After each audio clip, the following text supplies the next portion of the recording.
Искам да изразя своите чувства, своите преживявания, дано успея да ви ги предам, да ги усетите отново, такива каквито съм ги преживял аз. Тъй като аз съм един от хората, преживели това преселение. Късно, в 12 часа, една нощ, в дъждовната вечер на 1940 година, прозвуча една ужасно тревожна тръба. Тръба, която свиреше и даваше знак, че от този час всички българи в село Лунка трябва да товарят багажа си, защото им предстоят само 24 часа, през които ще бъдат на румънска територия. След това те вече трябва да бъдат прехвърлени в България. Това беше сигнала, който аз почувствах много тревожно. Тъй като ние бяхме деца, все пак аз съм бил на 11 години. Но усетих някаква смътна тревога в себе си, защото ни предстоеше нещо непознато. Нещо, което досега не ни се беше случвало.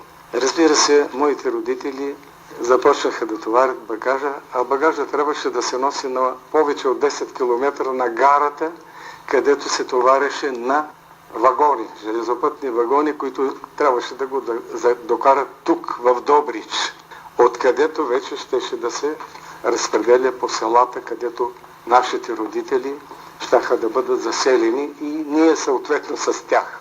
Това е, така да се каже, началото на това голямо, бих казал, изпитание, на което бяха подложени всички българи, решили да дойдат в майка България.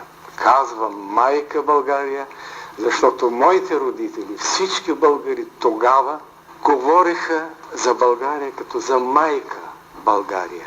Може да ви се види странно, но след като пристигнахме, трябва да кажа, че ние почувствахме като че ли това не е майка, а е мащех. Но това е друга тема, аз не искам да се отклонявам от нея. Аз държа да кажа само моите вълнения, моите преживявания.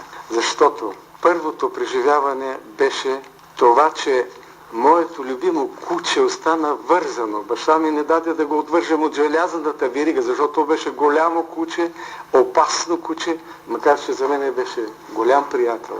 То остана вързано за хамбара и лаеше и се теглеше неистово. Лаеше, като че ли ревеше, плачеше, когато ние се качихме в каруцата и напуснахме нашия двор, нашия дом.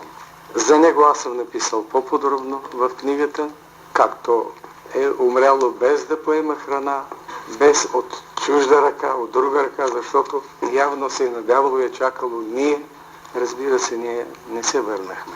Това така е моето първо тежко преживяване. Второто тежко преживяване беше, когато чух братчето ми, 3-годишното ми братче, да казва: мокро ми е, студено ми е.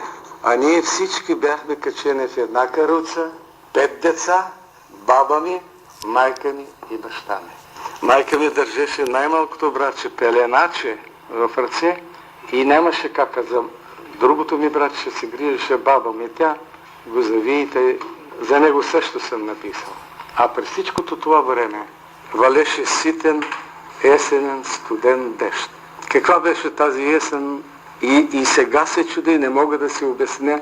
Много тъжна история, защото мокреше, а ние бяхме завити с някакви черги. Чергите, естествено, не пазят от дъжда, те се намокриха и всъщност всички бяхме мокри, не само малкото ми братче. Но тъй или иначе ние пристигнахме, качиха ни на влака, а баща ни остана с каруцата, той трябваше да я докара тук, нали, по черните кални пътища. Качихме се на влака и на другата сутрин осъмнахме в България. Настаниха ни в училище, турското училище до пазара, така нареченото турско тогава, нали, старата сграда на Христос Мирненски. Стаите бяха малки, но във всяка стая бяха настанени по 10 семейства, а имайте предвид, че тогава семействата бяха големи.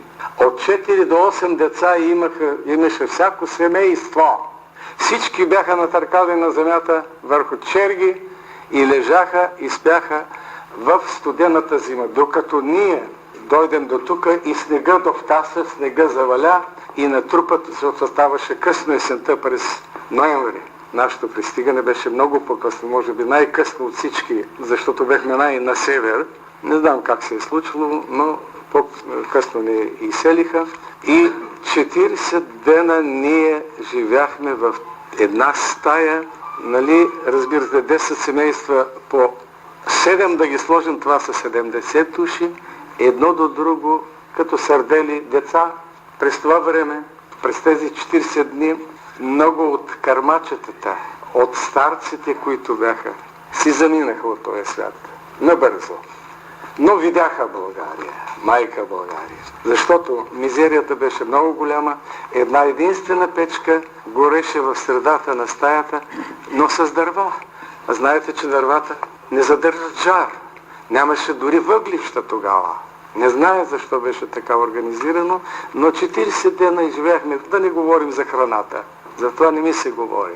Най-сетне пристигнахме, нашите баща ми, родителите ми избраха село Идириско Ису, новото му име сега е Царишино.